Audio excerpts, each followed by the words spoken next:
Hello everybody. Imagine a purely hypothetical situation. Your father calls you and says that 15 minutes ago he went out to the store and when he returned he found a bat lying on the floor. And your father's question, what to do with it? What do we do with it? Okay, how should I know? In general, bats usually hibernate during the winter. You know what I mean? So why can't this one sleep is completely unclear, and where did she come from at all? Did it really come by an elevator? Although there are several cable holes on the ceiling here, and perhaps it was from there that she fell out. There are a lot of questions and few answers, but something definitely needs to be done with this little bat. The first thing we have in this situation was to offer the bat some water. It's not entirely clear whether it started drinking it or not, and in general the animal looks quite weak right now. It had no choice but to load it into a box and bring it with us. In parallel, we started studying the entire topic. And now let's talk about everything in order. Bats really do hibernate during the winter here. The thing is that the insects that make up their diet do exactly the same thing at normal times. So they have no choice but to go to sleep, having previously accumulated fat for the entire winter. So why can't this specific bat sleep? Most likely, it ran out of fat to wait out the winter, and the starved little bat had to get out. Several signs indicate that this little buddy is really exhausted. So, the first of them is a very sunken stomach. The spine of the animal is even visible through it. The second sign is a depression on the withers between the shoulder blades, which also indicates the almost complete absence of subcutaneous fat. Now the task for us is to determine the representative of what kind of bats we are currently facing. In our case, this is a red evening bat. Firstly, it has a characteristic red-brown coloring of fur, and secondly here, after measuring it with a ruler, it was determined that the length of the forearm is 55 millimeters. Usually, the evening ones, this value is in a range of 48-58 millimeters. Also, one of the signs is the club-shaped shape of the breech at the base of the ear, but we determined that the subspecies of the animal not just out of curiosity. There are also established weight standards for each, so to speak, breed. If the weight is below normal, then the bat should be fed. So for our red-haired little party bat, which we have a normal weight of 30 grams. So it's time to weigh our little vampire. The weight of the bat was only 24 grams. So it's time to get feeding. But first, we will put a box of a bat-winged gas to the heater so that the body temperature can rise. Only under such conditions will she be able to digest her food normally. And while the bat is warming up, we quickly rushed to the pet store and bought some flower crunch larvae. They say that the bat can eat up to 60 of these larvae at a time, as well as zoophobus larvae. It can eat as many as 12 of these. Somehow I can't really believe it, but we'll check it out. So, of course, cockroaches or banana crickets could come up as well, but unfortunately there weren't any. By the way, you can't feed a bat with maggots or bloodworms, meat, bananas, and other things like that.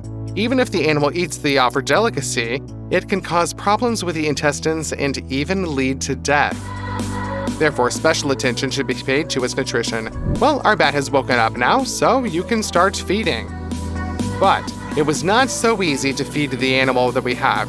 The problem is that the bat is used to eating on the fly, so it was quite difficult to put the first larva into its mouth.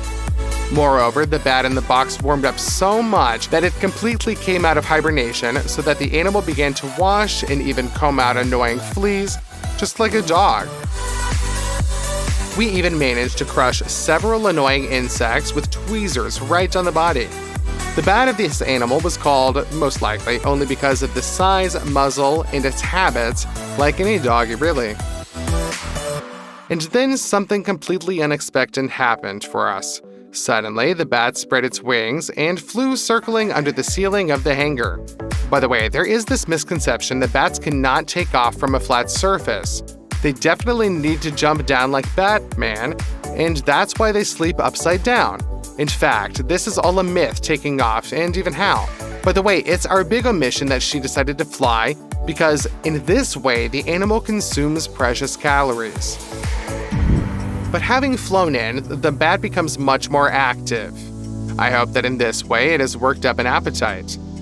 However, the first Xephobus still had to be shoved into its mouth for quite a long time.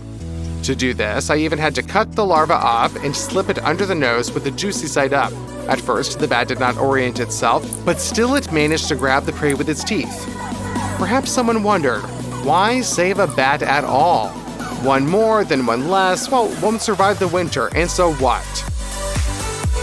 Meanwhile, this is very important because many bats living in Eastern Europe, as well as some species in Western Europe, are listed in the National Red Books.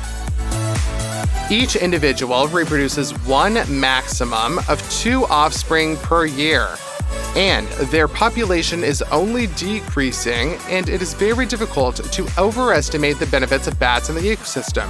We said earlier that these animals feed on insects. In addition, 20% of the bat's diet is usually made up of mosquitoes, which is about 400 bloodsuckers per night, or 12 to 6,000 mosquitoes for the whole summer. By the way, bats are the only mammals that can fly. Well, if you don't take into account the person on the plane. The bat chews incredibly fast. The way it moves its jaws can be correctly considered only in slow motion. This is not surprising because it has to eat while in flight, and there was not much of a delay. While we were talking here, the animal managed to eat 6 Xephobus larvae and as many as 20 larvae of flower crunch. Now feeding needs to be continued for 5 to 10 days, and if the mouse does not gain any weight at all, then this regime can be extended to 2 weeks, but no more. It is noteworthy that in winter, bats do not overfeed in one meal because they need to catch up with subcutaneous fat reserves. As soon as the bat refused to continue its meal, we offered it to wash down its dinner with water from a syringe, and it was clearly not against it. But after eating, the bat did not eat anymore and flatly refused a new portion. In any case, the bat will not live in a box because it needs some special conditions. So it's time to organize and move to a cage.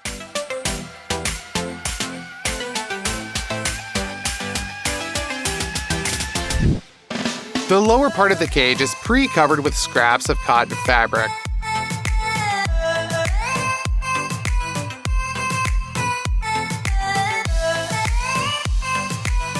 Next, we take a cotton cloth, make a marking, and cut out the cover with which the cage will be covered. After all, darkness is the element of bats, so it will be much more comfortable for it.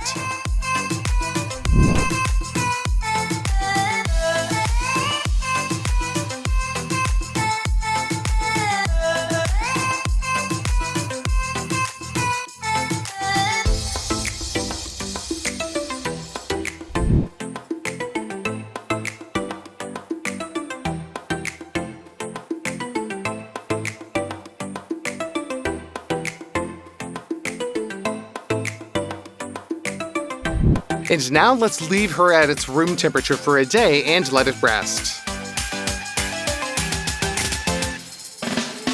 The second day has come, or rather the evening. It is in the evenings that you need to feed the bat because of its nocturnal lifestyle.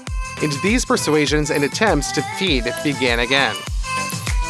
When we poked the animal in the nose with a juicy larva, it could not understand in any way that the holiday was continuing and it was possible to eat further. The meal was accompanied by the same difficulties, but this time the bat got used to it much faster and began to eat. Yes, it didn't just start, but it accelerated so much that they only had time to slip the larvae in.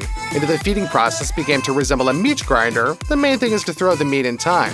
We read that the animal can eat as many as 60 small larvae of flower crunch or 12 large Xephobuses at a time.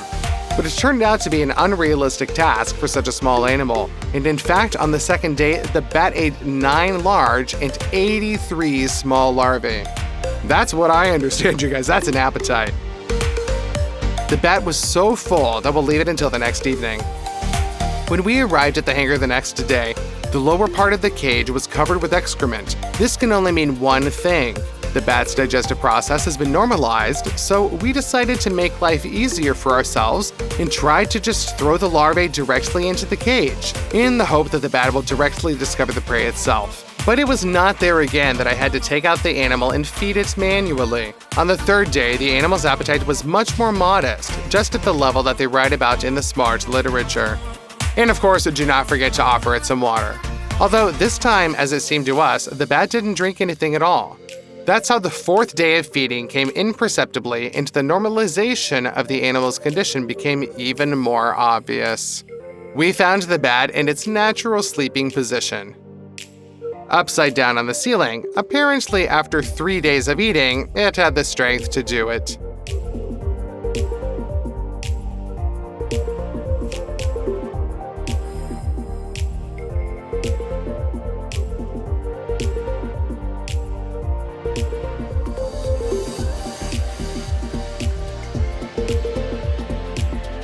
After 6 days, or rather 6 days of feeding, it was decided to weigh the bat and look at the results of our efforts.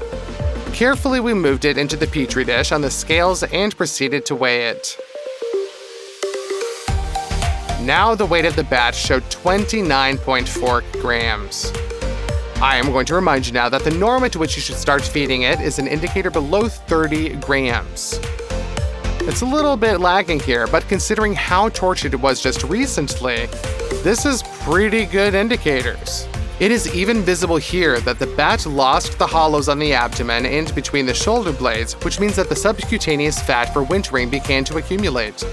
The 10th evening has come, and we think that this is the last feeding, so it's in its best interests to eat a little bit more. And it understands this pretty well, because it attacked the food instantly. It didn't even have to slip it under the nose for a long time. The bat is eating with such a good appetite, but this is understandable since the next meal awaits it most likely in March or April.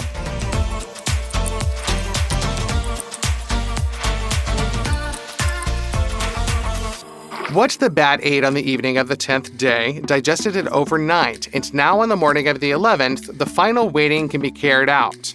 Based on this information, we will decide what to do next. Let me remind you, according to the source from which we drew information, feeding should last from 5 to 10 days. The maximum period is 2 weeks. So our bat has already recovered enough and gained a solid 31.8 grams. We once again looked at the withers between the shoulder blades and notice that the belly is no longer sunken in and it clings well with its paws, and in general, it's a really healthy appearance. We managed to feed it, which means that now it's time for it to hibernate, as all bats do in winter. But first of all, what we needed to do was prepare the cage. In the lower part, we put a new flap of cotton fabric, and also place the fabric on the upper part. This is necessary so that the bat can cling to it with its nails, so as not to the cold metal, but to the fabric and hang upside down in a natural position for itself. This bat should sleep in winter at temperatures ranging from +2 to +8 degrees Celsius, so that way the subcutaneous fat is consumed sparingly throughout the hibernation period. And such a place like a cellar is suitable, and this is what we agreed on.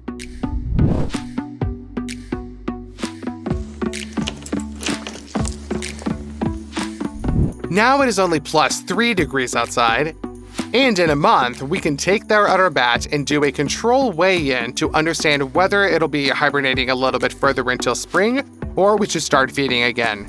As for today, bye-bye.